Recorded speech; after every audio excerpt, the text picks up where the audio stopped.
감사합니다. 오늘 찬양 너무너무 고맙습니다. 우리 교회도 지휘자가 서은석 선생님인데 여기도 이름이 서은석 선생님이돼요. 아유, 서은석 선생님들은 다 음악을 잘하시나 봐요. 고맙습니다. 우리 찬송가 주의 인도하심 따라 예수 나를 오라 하네 324장인데요. 그 후렴 한번 같이 불러봅시다.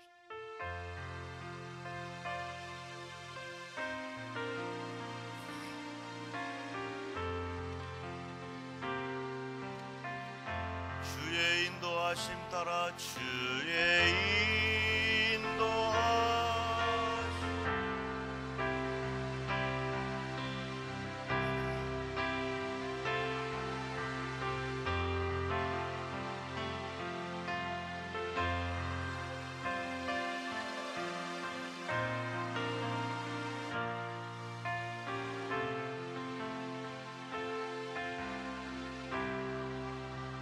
주의 인도하심 따라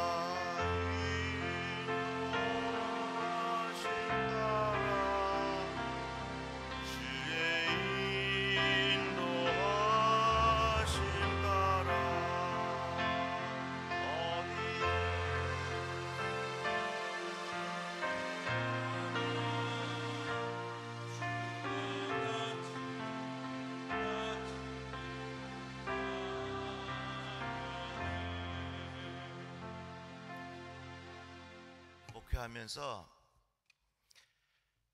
하나님이 살아계시다 하는 것을 많이 경험합니다.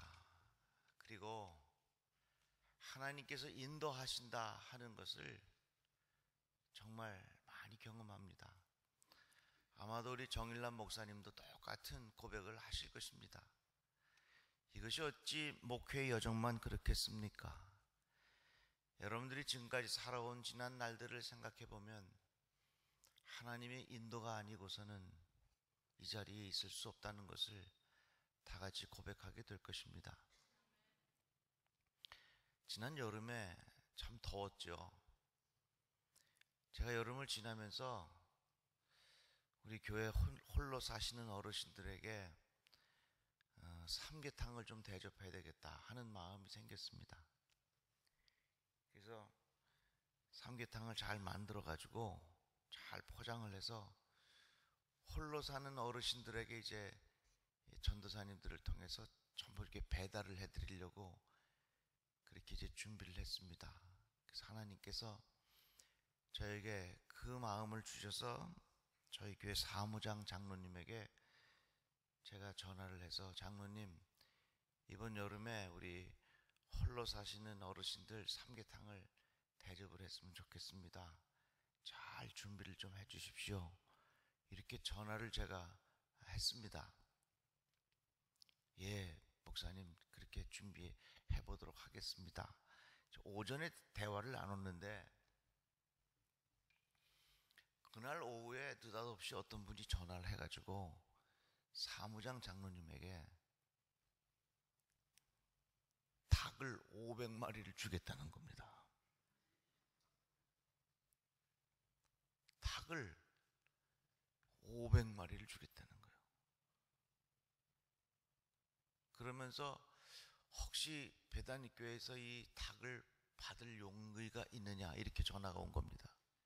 그러니까 너무 신기하잖아요. 아유, 주시면 좋지요. 그것도 좋은 닭, 하림 맞지? 응, 하림. 그 500마리를 준다는 거예요. 그러니까 아유, 감사합니다.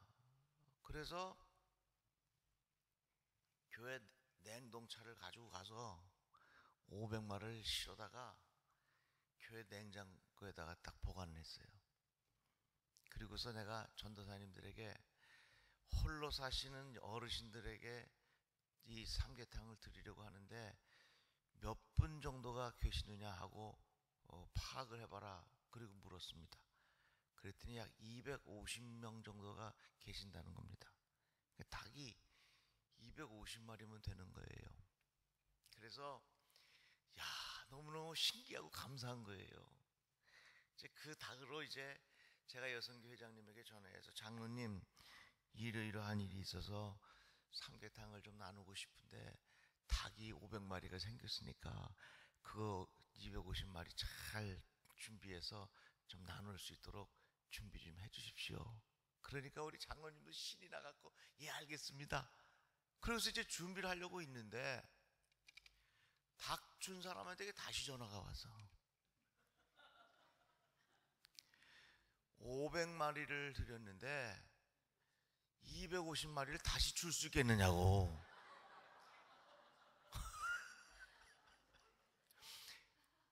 아유, 주면 주는 거지 왜 다시 받아가냐고. 그랬더니 뭐가 착오가 생겨가지고서 250마리를 불가피 좀 다시 가져가야 되겠다고. 그래서 다시 줬어요.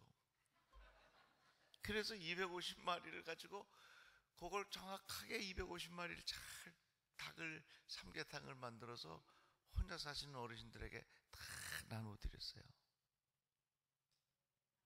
여러분 너무 신기하지 않아요? 우연은 우연이 아니라 내가 너를 인도하고 있다고 하는 하나님께서 우리에게 주시는 사인입니다. 사랑하는 사람들끼리는요 윙크를 주고받아요. 그래서 다른 사람들은 못 보지만 서로 싹 윙크를 하면 서로 자기들끼리는 아는 거예요. 하나님께서 은밀한 사인을 주신다는 겁니다. 우연이 뭐냐? 우연은 우연이 아니라 하나님께서 우리에게 주시는 내가 지금 너를 잘 돕고 있다고 하는 하나님의 윙크라고 하는 겁니다. 그래서 지난 여름에 그 삼계탕을 나누면서 얼마나 기쁘고 감사하고 여선교회에서도 그 삼계탕을 끓이면서 500마리를 줬다가 250마리가 필요하다고 그랬더니 그 250마리 그냥 다시 가져갔대요. 근데 그 사람들은 250마리가 필요한 줄도 모르면서 그냥 가져간 거예요. 그러니까 우리가 하나님은 얼마나 정확하신지 몰라. 그러니까 여러분들 기도하실 때 정확하게 기도하셔야 돼요. 대충대충 기도해서는 안 돼. 어느 목사님이 유학을 마치고서 하나님 내가 한국으로 다시 가서 공부하기를 원하는데 주여 저를 강원도라도 보내주십시오. 어디로 가냐면 강원도에 가서 목회하시더라고 평생을. 목회하면서 목회 여정은 하나님의 인도하심이라는 것을 참 많이 느낍니다. 근데 이게 하나님의 인도하심인가 아닌가 그거를 알아차려야 될 거 아니에요. 존 웨슬리 목사님이 여기 조지아주 선교에 오셨다가 어느 여인을 만나서 사랑에 빠졌어요. 근데 참 사귀다가 보니까 이 여인하고 결혼을 해야 될 상대인지 아닌지 존 웨슬리가 그것이 궁금했어요.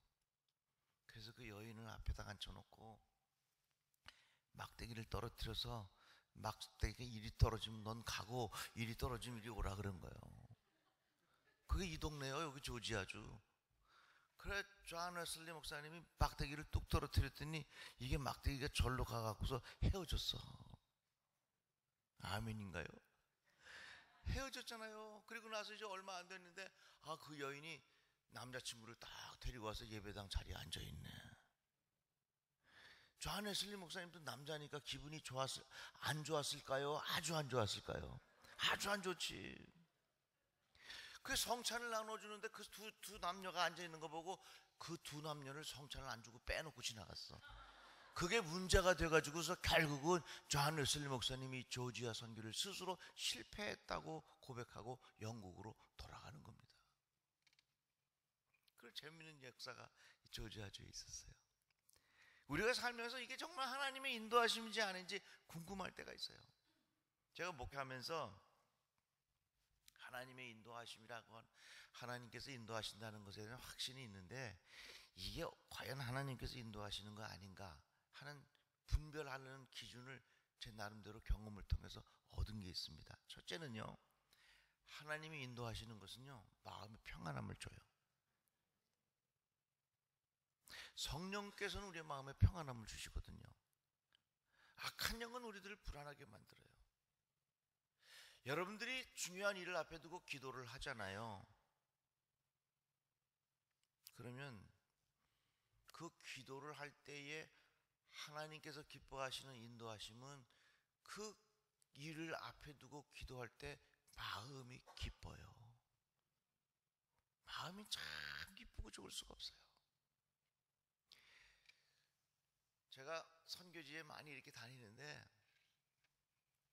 선교지 갈 때마다 선교사님들이 하는 얘기가 있더라고요. 우리 구로동에서 왔다 그러니까 구로시장에 강충이 치과를 아냐고 그러더라고요. 모르는데요. 아, 글쎄 알고 봤더니 그 선교사님들을 그렇게 많이 그 치과를 얘기를 하는 거예요. 왜 그렇게 유명합니까? 전국 세계에 흩어져 있는 선교사님들이 27,000명인데 어느 선교사님이든지 그 치과에 오는 사람은 다 무료로 치료를 해줬다는 거예요. 그래서 제가 기도하는 마음을 가지고 그 치과를 찾아갔어요. 찾아가서 제가 선교지에 다니면서 선교사님들을 통해서 이러이러한 이야기를 듣고 너무 감동이 돼서 꼭 원장님을 제가 뵙고 싶어서 왔습니다. 그랬더니 10년 동안 그 일을 했는데 그 치과를 다녀간 사람들이 선교사님들이 6,000명이 다녀갔대. 6,000명이. 별로 놀라지도 않으시네. 지난 10년에서 지난 3년 전까지는 하나도 돈을 안 받고 그러다가 도저히 감당이 안 돼가지고서 3년 전부터는 최소한의 재료비만 받고 치료를 해준다 그러더라고요. 그래서 제가 여기를 어떻게 좀 도왔으면 좋겠다 하는 마음을 가지고 기도를 하는데 자꾸 제 마음속에 그래도 한 1,000만 원 정도는 가서 의료 선교를 위하여 사용할 수 있도록 돕고 싶은 마음이 있는 거예요. 근데요, 그걸 앞에 두고 기도를 하는데 왜 그렇게 마음이 평안해요? 그래서 그 기도를 하고 그 귀한 의료 선교 그 잘 치료할 수 있도록 선교사님 잘 치료해 달라고 제가 전해드리고 왔어요. 하나님이 인도하시는 것은요 절대로 불안하지 않아요. 그런데 여러분들이 내가 이 사람 우리 자녀가 이 사람하고 결혼을 하려고 하는데 이게 어떨까 하고 잠깐 기도를 해보세요. 내가 이 일을 해야 되는데 내가 일을 해야 되나 말아야 되나 그 일을 앞에 두고 깊게 기도를 해보세요. 하나님의 인도하심은요 평안함으로 우리들 인도해 주세요. 근데 마음이 자꾸 불안해. 그건 하나님께서 막으시는 거예요. 그 다음에 하나님께서 인도하시는 일은요 과정을 하나님께서 하나가 되게 하셔요. 어떻게 되게 하신다고요? 하나가 되게 하셔. 성령은 하나가 되게 하시지만 악한 영은 자꾸 분열시키잖아요. 그래서 하나님이 기뻐하시는 일은요 그 과정을 하나가 되게 하셔요. 그래서 저는 교회에서 무슨 중요한 일들을 결정할 때 투표를 하지 않습니다. 다 같이 그 일을 앞에 두고 기도하고 그것을 두고 마음에 담고 같이 모아서 하나가 될 때까지 기다립니다. 그러니까 우리 교회가 여러 가지 많은 일들을 해도 그렇게 평안한 가운데 일을 할 수 있게 돼요. 왜? 성령께서 인도하시는 것은 하나가 되게 하시거든요. 그러면 여러분들이 이제 그런 생각을 하실 거예요. 아니 교회 교인이 여럿이면 사람들의 생각도 여러 가지가 많이 있을 텐데 그거 어떻게 하나가 됩니까? 그 사람의 생각은 안 될 것 같은데요 성령께서 그걸 하나가 되게 하셔요. 저는 그것을 많이 경험했어요. 우리 어거스타 감리교회도 이런 역사가 일어나기를 주의 이름으로 축복합니다. 그리고 또 한 가지는요 하나님께서 인도하시는 것은 순리대로 풀어주셔. 발락이 발람에게 이스라엘을 향하여 저주하도록 요청했습니다. 이거 다 성경에 나오는 얘기예요. 제가 가지고 있는 성경에 이런 얘기 있어요. 그런데 발락이 나귀를 타고 가는데 나귀가 움직이질 않아. 그러니까 발락이 내려갖고서 나귀를 걷어차잖아요. 그랬더니 나귀가 왜 때려? 그랬더니 나귀가 움직이지 않는 것은요, 하나님께서 막으시는 거예요. 내가 이 일을 하려고 계획을 세우고 기도하고 준비했는데 아무래도 안 돼. 그 하나님께서 막으시는 거예요. 주의 인도하시면 순리대로 풀어주신다는 겁니다. 제가 우리 정일남 목사님하고 감신 동기동창인데, 제가 3학년 마치고 미국에 유학을 오려고 비자 신청을 했어요. 근데 아이고, 그 영사가 서류를 보더니 표를 다시 밀어주면서 아유, 나는요 그 영사 얼굴이 아직도 꿈에 나타나. 야, 그때는 얼마나 그게 마음에 이 실망이 컸는지 자다가 꿈을 꾸는 겁니다. 꿈에 비행기 탔어. 비행기 타고 쫙 타고 이제 미국으로 날아오는 겁니다. 근데 꼭 착륙하기 직전에 깨. 뭐 그런 꿈 여러 번 꿨어요. 그러다가 다시 복학하고, 그리고 4학년 마치고 86년도에 캘리포니아로 제가 유학을 왔는데요. 와서 보니까 학부를 다 마치고 대학원으로 바로 온 것이 얼마나 감사했는지요. 만약에 학부를 마치지 않고 그냥 왔으면 학부 다시 해야 됐죠. 감리교신학대학 졸업생도 아니지요. 여러 가지 많은 장애 요소들이 있을 뻔했어요.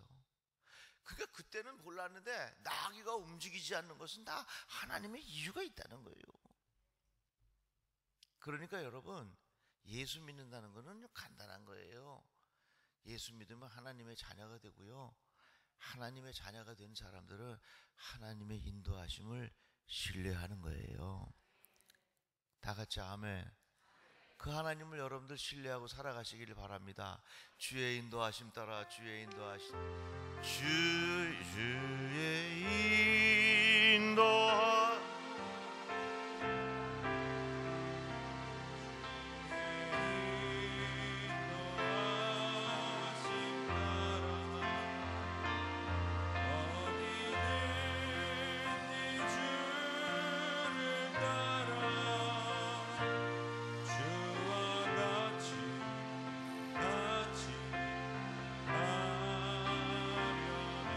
주의 인도하심 따라, 인도하심 따라, 주의 인도하심 따라, 어디든지 주를 따라, 주와 같이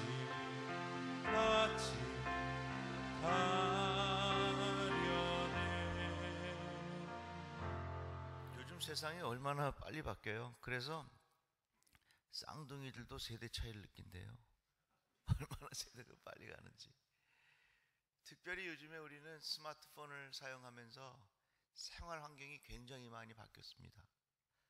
그래서 제가 이 스마트폰을 사용하면서 사람들이 얼마나 많이 바뀌는가, 이게 궁금해가지고 서점에 갔더니 포노 사피엔스라는 책이 있더라고요. 이 말은 뭐냐면 손에 스마트폰을 쥐고 있기 때문에 사람이 얼만큼 변화되겠는가라고 하는 겁니다.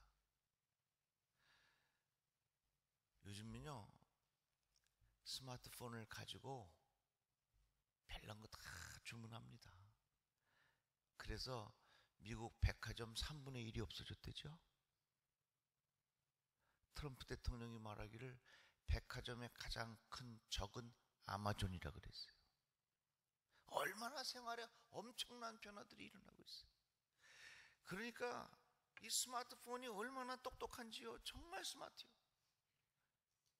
작년에, 몇 년 전에 제가 우리 교회 부목사님들 하고 같이 캘리포니아 돌아다녔는데, 제가 캘리포니아에 몇 년 살았는데요, 우리 목사님들이 스마트폰을 가지고서 연구하고서 그거 조사해갖고 오니까 저보다 훨씬 더 잘 알아갖고요. 나 미국에 처음 오는 그 목사님들 따라다녔다니까 내가. 이런 데도 있었어? 이렇게 하면서 따라다녔다니까.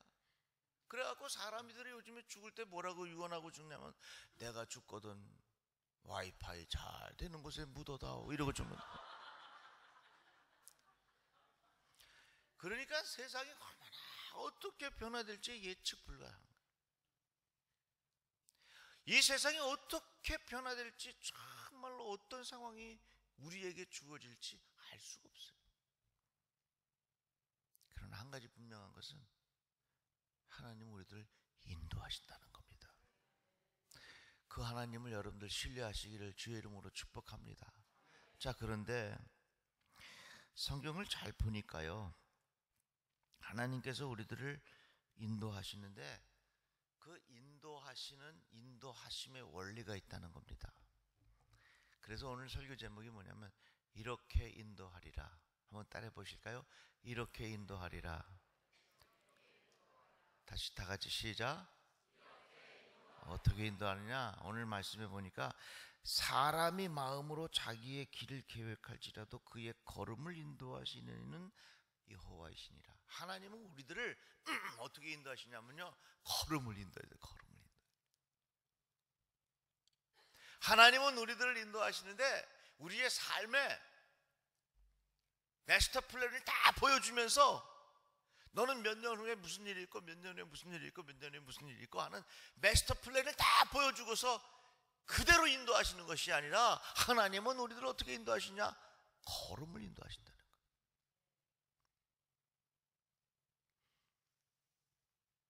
여러분,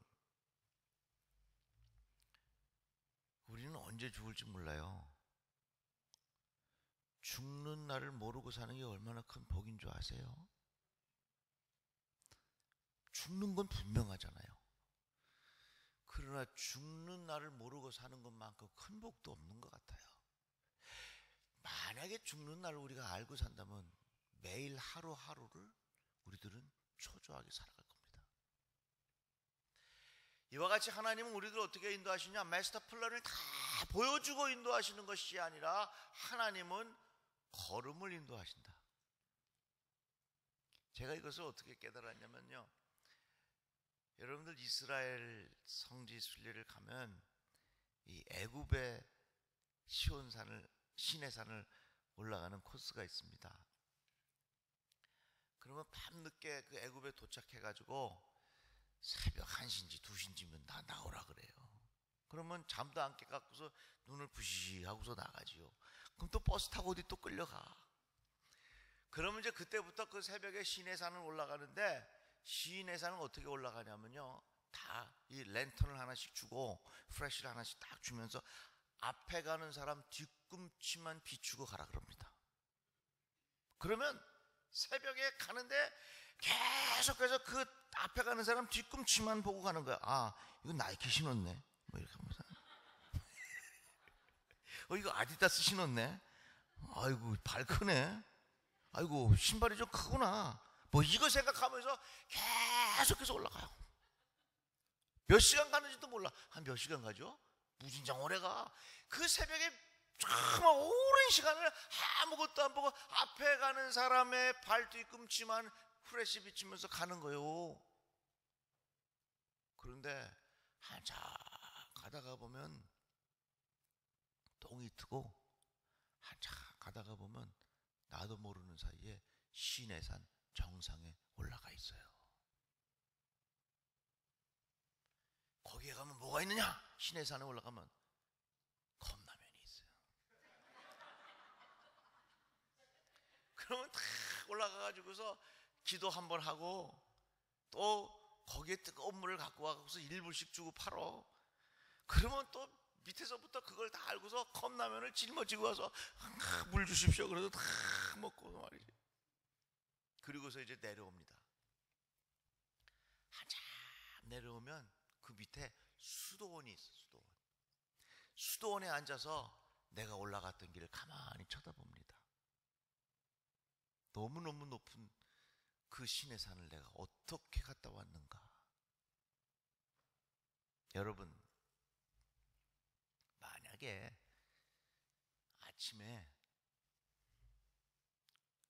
신의 산 올라가기 위해서 그 수도원에서 자, 우리가 갈 곳은 저깁니다 하고 이제부터 저 산 위에 올라가는 겁니다 그러면 대부분의 사람들이 그 자리에서 주저앉고 말았을 것입니다. 그 우리 어머니 뭐라 그러시냐면 보고 주구나 안 보고 주구나 뭐 이렇게 말씀하셨는데, 아마도 많은 사람들이 보고 주구나 안 보고 주구나 하면서 그 자리에 다 머무르고 말았을 거예요.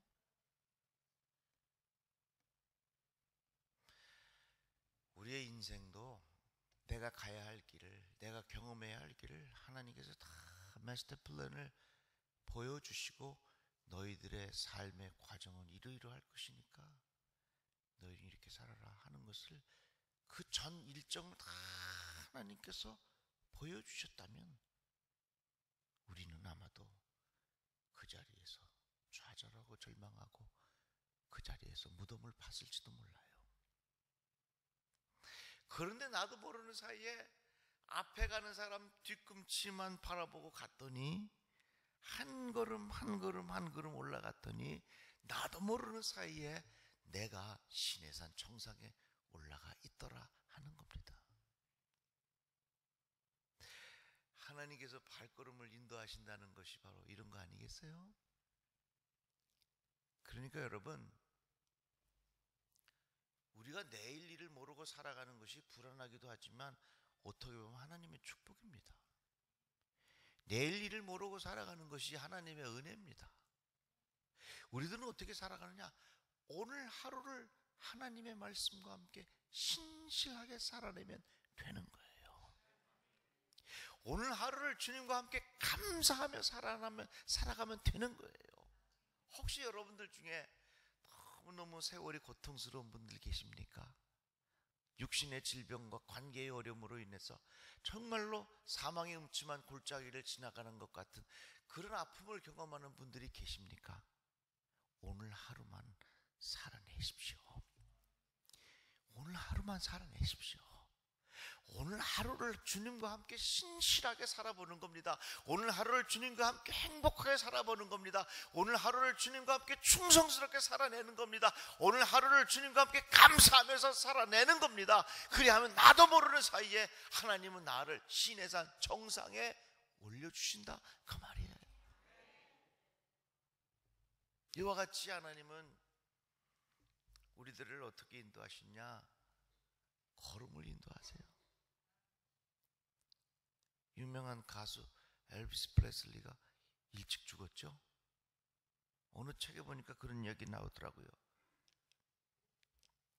그의 어머니가 점쟁이를 좋아했대요.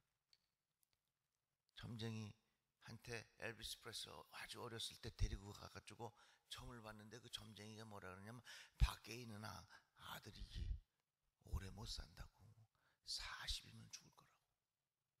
그 얘기를 엘비스 프레슬리가 아주 어렸을 때 들었다는 얘기예요. 그때부터 자기는 일찍 죽는다고 생각하니까 자기 인생이 너무너무 불안하고 자기 인생을 어떻게 할 수가 없었다는 겁니다. 어떻게 보면 우리가 내 인생의 마지막까지의 마스터 플랜을 모르고 살아가는 것이 큰 복이고요, 하나님께서 우리의 발걸음을 인도하신다는 것이 얼마나 큰 축복인지 몰라요. 그러니까 여러분,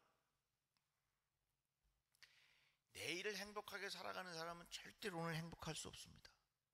내일이면 더 좋겠지 생각하는 사람은 여러분 더 좋을 수가 없어요. 오늘 하루를 감사하십시오. 오늘 하루를 충성하십시오. 오늘 하루를 신실하게 살아가시기를 바랍니다. 왜? 하나님은 우리를 어떻게 인도하시냐면 걸음을 인도하신다 그랬어요. 참 감사하잖아요.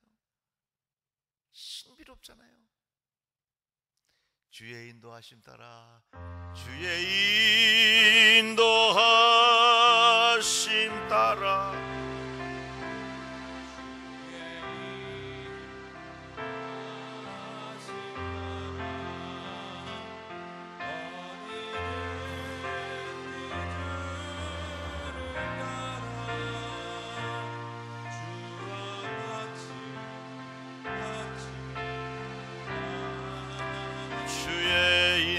인도하심 따라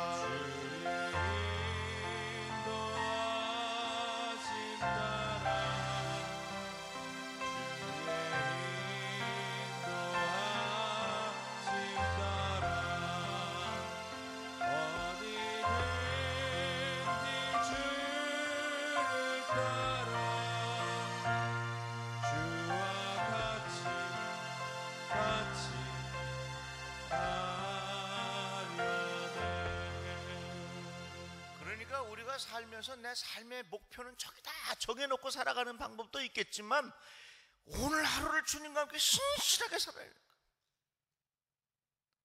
오늘 하루를 주님과 함께 정말로 감사하며 살아가는 거예요.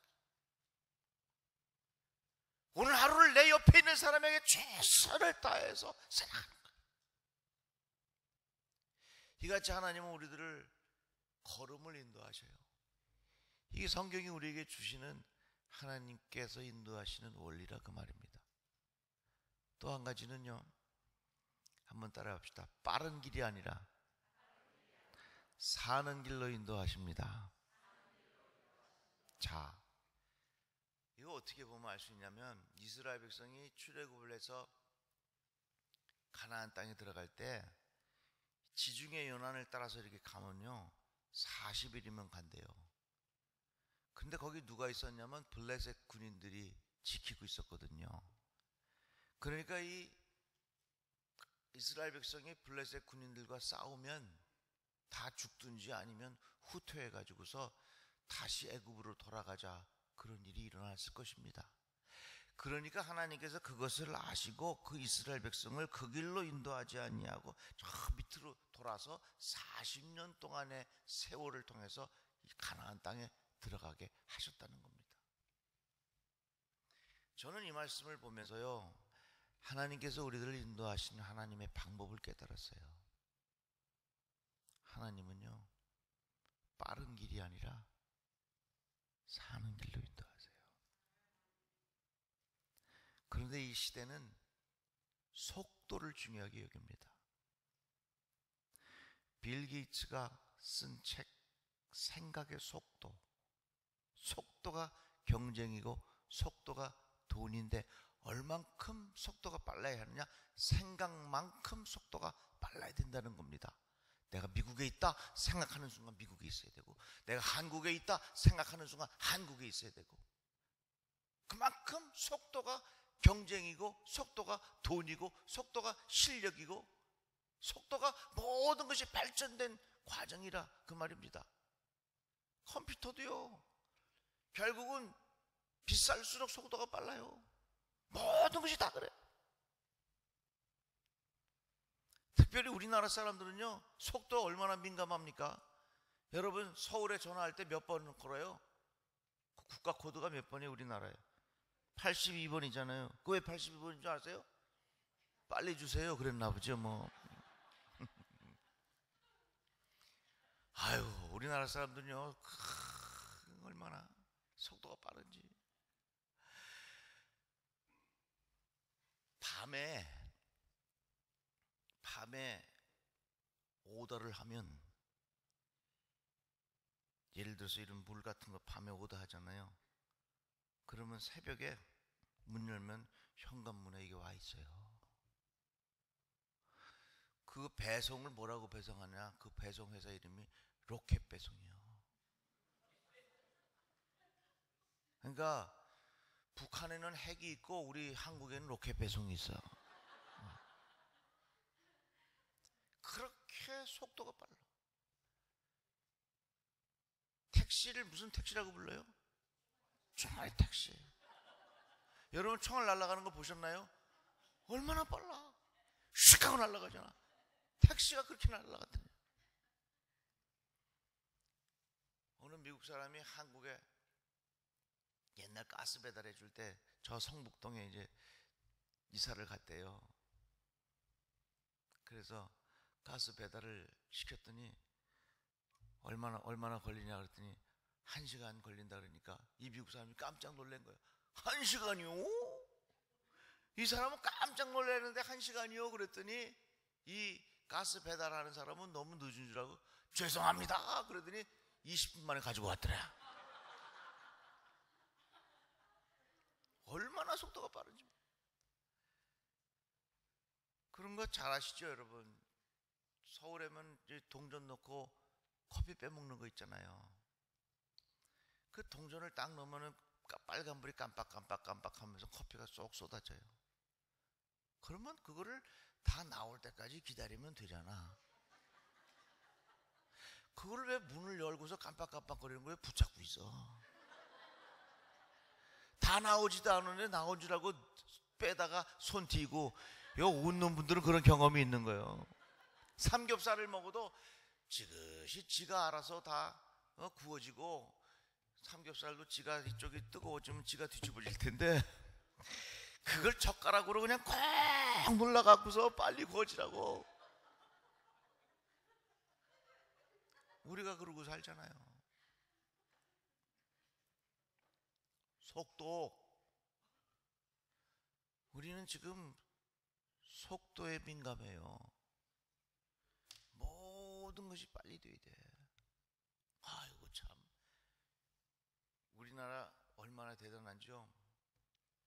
운전면허 접수하고 그걸 받아가는데 뭐라고 써있냐면 30분이 지나도 면허증이 나오지 않을 때는 와서 예약해 주십시오. 뭔 얘기인지 아시겠죠? 얼마나 빨리 나오는지. 운전면허 서류를 접수하고 제가요 화장실에 갔다 오니까 나와 있더라고. 따끈따끈하게. 그렇게 빨라요.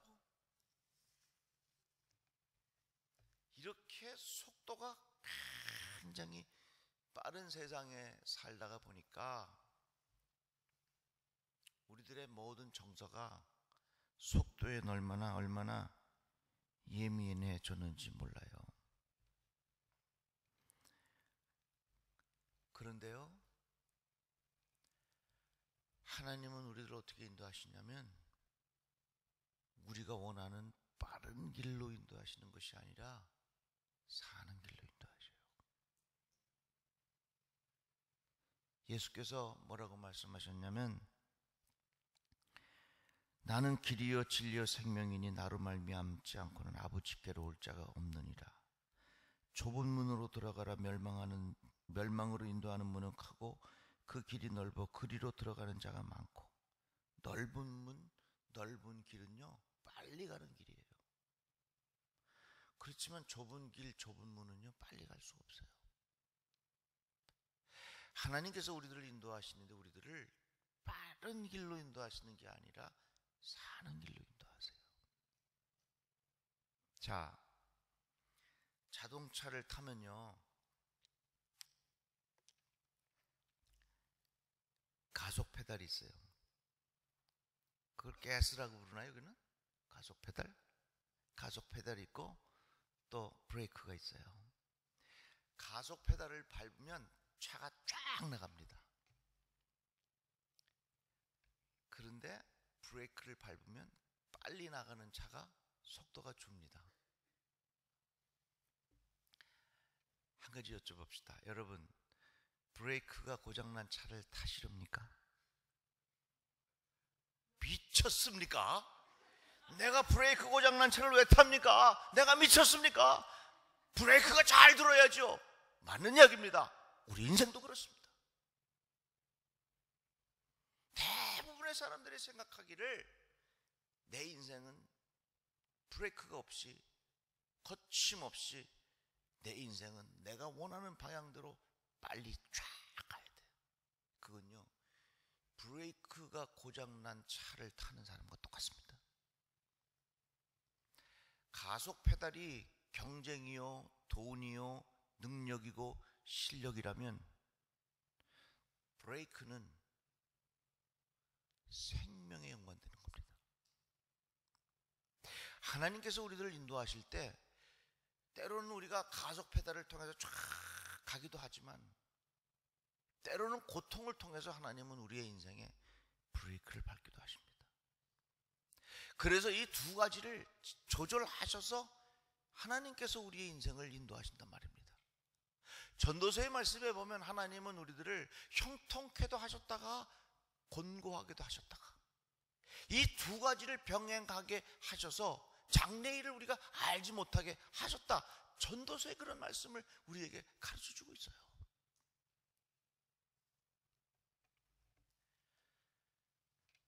제가요, 목사님 아들로 태어났거든요. 그래서 저는 어릴 때부터 목회를 했어요. 저녁에 이렇게 다 이렇게 오면 옛날에는 다 아이들 봐주는 데가 어디 있어. 다 애들은 다 어디냐 주택으로 몰려와. 목사님 댁으로 다 옆에 붙어 있거든요. 그러면 이제 제가 그때부터 이제 엄마 아빠 따라온 우리 친구들하고 같이 모여가지고 주택에서 뭘 하냐면 예배 장난하고 노는 거예요. 그러면 제가 그때부터 한 4, 5살 때부터 그 온 친구들하고 예배를 드렸어요. 그러면 이제 제가 또 설교도 하고 설교 끝나면 내 동생이 있는데 헌금 거둬라 그럼 일어나서 헌금도 하고 꼭 예배 끝난 다음에 아픈 사람이 있어.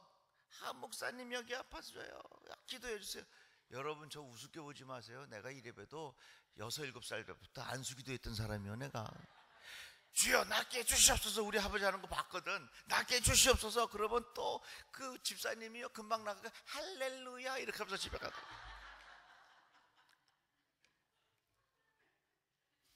그렇게 자라면서 감신 졸업하고 미국 유학 와서 UMC에서 안수받고 서울에 돌아가서 복회 잘하고 해서 여러 과정들이 순조롭게 정말 내 인생의 가속 페달이 쫙 밟히는 것 같았어요. 그런데 2년 전에 제가 이렇게 또 할아버지예요. 2년 전에 우리 손자가 태어났어요.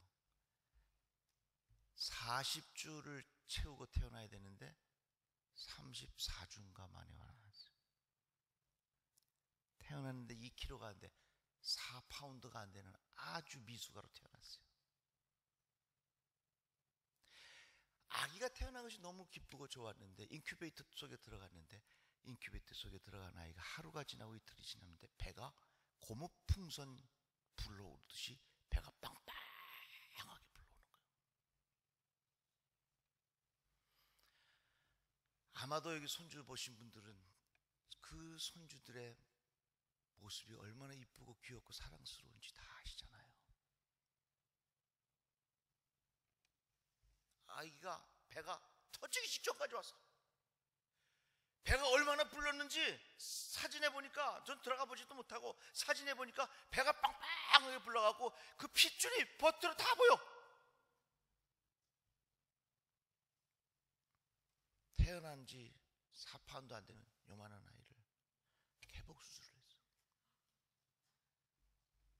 수술했더니 장이 막혀가지고 30cm 아이를 잘라낸 거예요. 그리고서 이제 다시 이제 회복 중에 있는데 저는 그 수술하는 것을 보고 그 며칠 후에 제 아내와 함께 미국에 일정이 있어서 오게 됐습니다. 너무너무 마음이 아픈 거예요. 그런데 이제 수술을 했으니까 배가 괜찮아야 될 거 아니에요. 며칠 지났는데 그 배가 또다시 부르기 시작한 거야. 빵빵하게 부르는데 이 수술한 데가 다 아물지도 않는데 배가 빵빵하게 다시 부르면서 다시 고무풍선 터지기 직전까지 배가 부른 거야. 저와 제 아내가 미국에 와 있는데 우리 아이들이 전화를 했어. 아빠, 애기 이름이 다엘이요. 다엘이가 다시 수술을 해야 되는데 이번에 수술은 살지 죽을지 모른대요.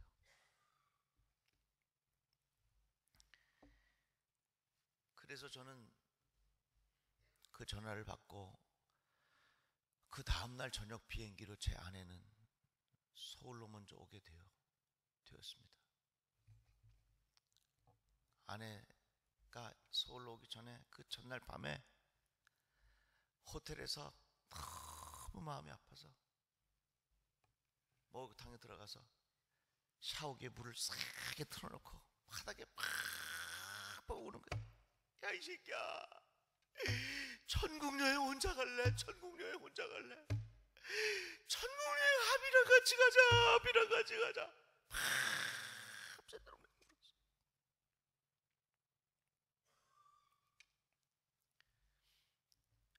그리고 그 다음날 이제 서울에서 제가 우리 부목사님들 다 모시고 왔거든요.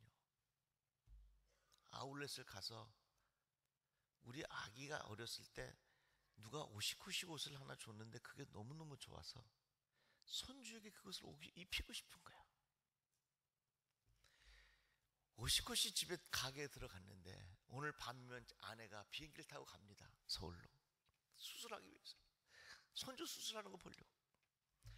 근데 저는 그 오시쿠시 집에 들어갈 수가 없는 거야. 이것을 사가지고 가서 이 자식이 못 입으면 어떡할 거야.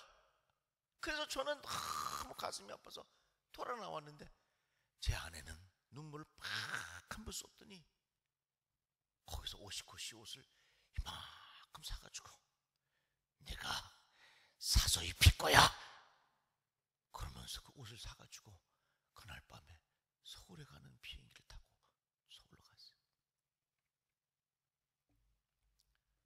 두 번째 수술을 했더니 다른데 또 장이 막힌 거예요. 그래서 그것을 마무리하고 앞으로 또 어떻게 될지 몰라가지고서 창자에다가 구멍을 뚫어가지고 바로 변이 나올 수 있도록 그 장루라 그러더라고요. 비닐봉지를 달게 됐습니다. 우리 손자가. 너무너무 가슴 아프죠.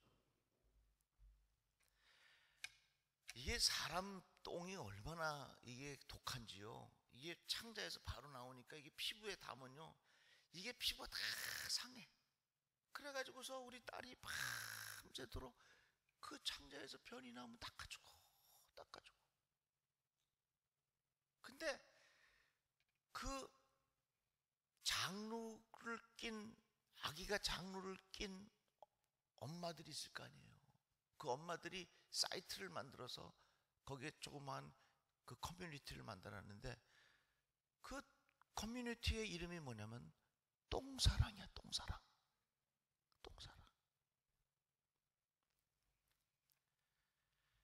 그러다가 결국은 모든 것이 잘 정리가 돼서 이제는 장로도 떼고 잘 회복해서 낳은 지 몇 달 만에 드디어 우리 손자가 첫 똥을 쌌어요. 여러분, 기저귀에 똥 싼 거 가지고서 울어본 적 있으십니까? 저는 그 과정을 지나면서 하나님께서 내 인생에 깊은 브레이크를 밟으시는 것을 내가 느꼈어요. 그것을 통해서 저는 발견한 것이 있습니다. 일상생활 속에서 찾는 감사입니다. 하루하루의 삶 속에서 주시는 하나님의 은총입니다. 새로운 무엇 이상한 것이 일어나는 것이 기적이 아니라 이미 먹은 것이 소화돼서 변으로 나오는 것 자체가 생활 속에 이미 기적은 숨어 있는 겁니다.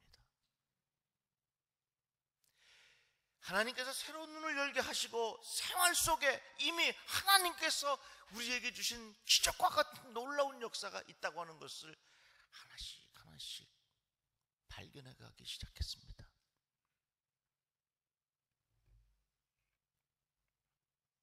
여러분,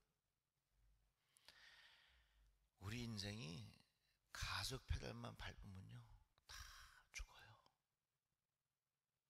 속도 때문에 다 죽습니다. 다 멸망합니다. 그러나 하나님께서는 내 인생에 적절한 때에 브레이크를 밟아주셔서 일상생활 속에 감사를 깨닫게 하시고 하루하루의 삶 속에서 하나님 앞에 감사하는 법을 배우게 하시고 브레이크를 통해서 우리들을 생명의 길로 인도하시는 하나님의 손길을 경험하게 되더라 하는 것입니다.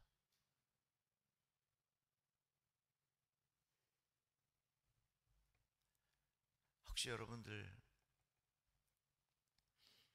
너무 힘든 시간을 지나고 계십니까? 이 또한 지나갈 거고요. 결국은 그 과정 속에 하나님의 인도하심의 손길이 있다는 사실을 발견하게 될 줄로 믿습니다. 우리 다시 한번 찬양할까요?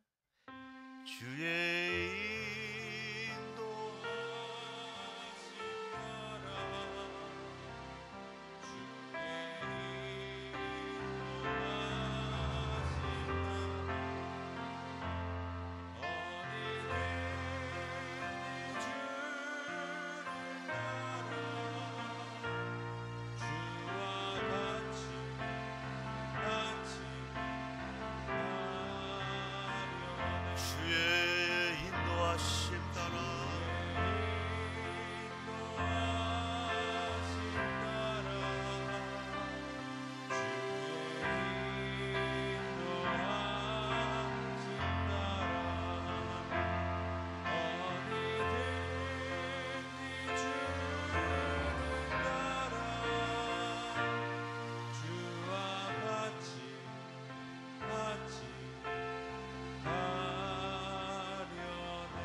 이같이 하나님은요 우리의 걸음을 인도하시고요, 빠른 길이 아니라 사는 길로 인도하시고요, 또 한 가지가 있더라고요. 하나님은요 감당할 만한 길로 인도하세요. 사람이 감당할 시험 밖에는 너희에게 당한 것이 없나니 오직 하나님은 미쁘사 너희가 감당치 못할 시험 당함을 허락지 아니하시고. 이스라엘 백성이 지중해 연안을 따라서 빨리 갈 수 있었지만 하나님께서 그 길을 돌리신 이유는 그 길로 가면 감당을 못하니까, 감당이 안 되는 거예요. 하나님은 철저히 우리들을 감당할 만한 길로 인도하세요. 그러니까 여러분, 우리 그런 거 있잖아요. 내가 저 자리를 차지해야 되는데 그거 안 되는 건요, 하나님께서 그럴 만한 이유가 있으니까 안 되게 하신 거예요. 때로는 내가 이 자리를 어떻게 해? 난 이거 도저히 못해. 절대 그렇게 생각하지 마세요. 하나님은요 감당할 만하니까 그 자리로 인도하신 거예요. 우리 속담에 그런 말 있죠. 10번 찍어 안 넘어가는 나무 있느냐. 그거 어떻게 보면요 그거 참 위험한 속담입니다. 아무리 10번 찍어도요 안 넘어가는 나무가 있어야지요. 10번 찍는다고 해서 다 넘어갑니까? 아니에요. 10번, 100번, 1000번 찍어도 안 넘어가는 나무가 있어요. 성경을 잘 보면 그런 거더라고. 그러니까 하나님께서 우리들을 인도하실 때 감당할 만한 길로 인도하신다는 그 신앙의 고백이 우리에게 얼마나 큰 힘이 되나 몰라요. 제가 아는 필리핀의 선교사님이 있는데 이분은 육군 장교 출신이에요.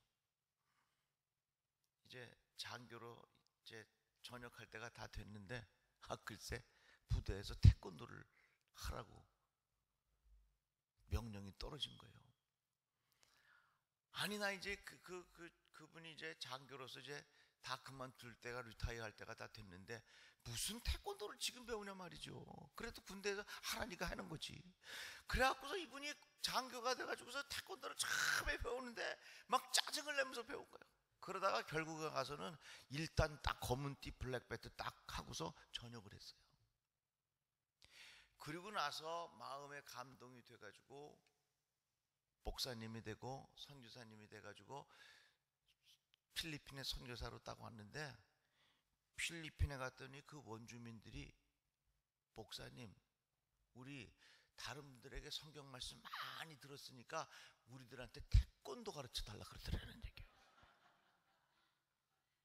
그래가지고 그 목사님이 망고나무 밑에서 태권도를 하니까 어린아이들이 수십 명이 모여가지고서 선교가 잘 됐겠습니까? 아주 잘 됐겠습니까? 아주 잘 됐다. 하나님께서 왜 나를 이쪽으로 자꾸 몰아가시는가? 그거예요. 여러분들, 하나님께서 감당하게 하시려고 여러분들 훈련시키는 거예요.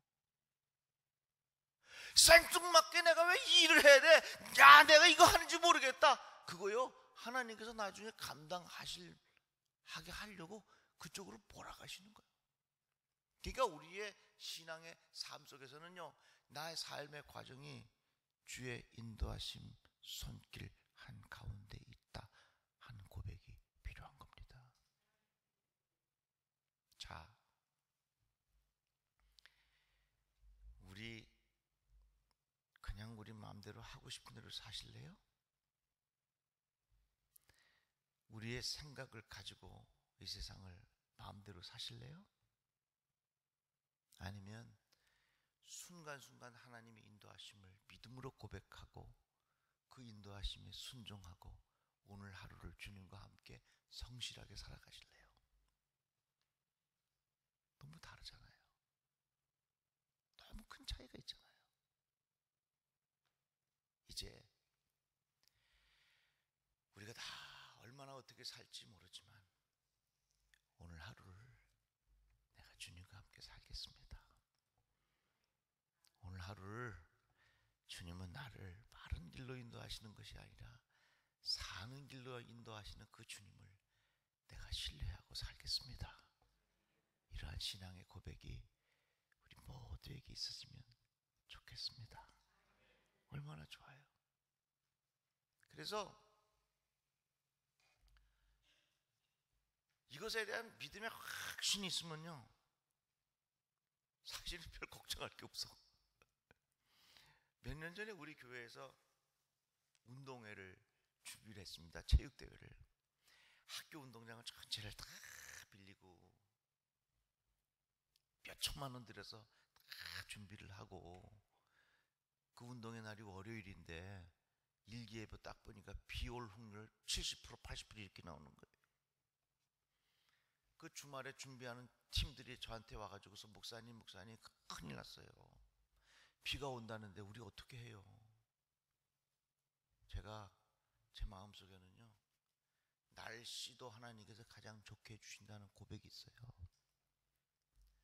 아, 그래요? 걱정하지 마시오. 걱정하지 마시오. 하나님이 가장 좋게 해주실 거예요. 우리 기도하는 사람이잖아. 하나님이 가장 좋게 해주실 거니까 걱정하지 마시오.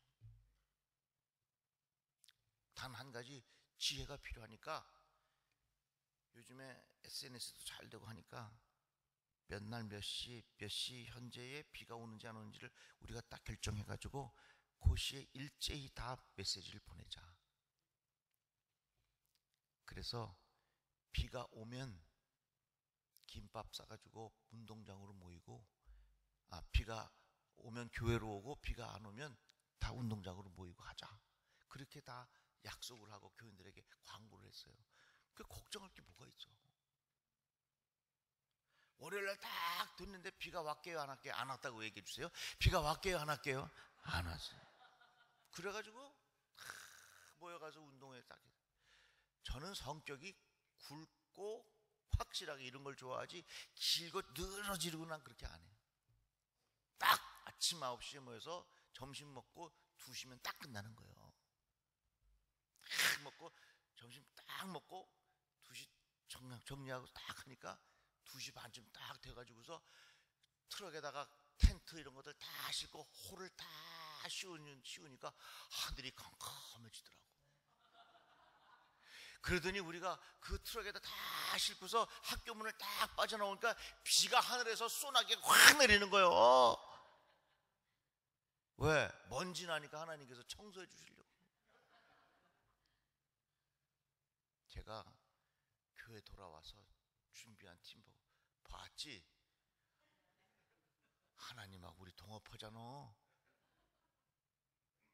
저는 목회하면서 하나님의 인도하심에 대한 신뢰가 있습니다.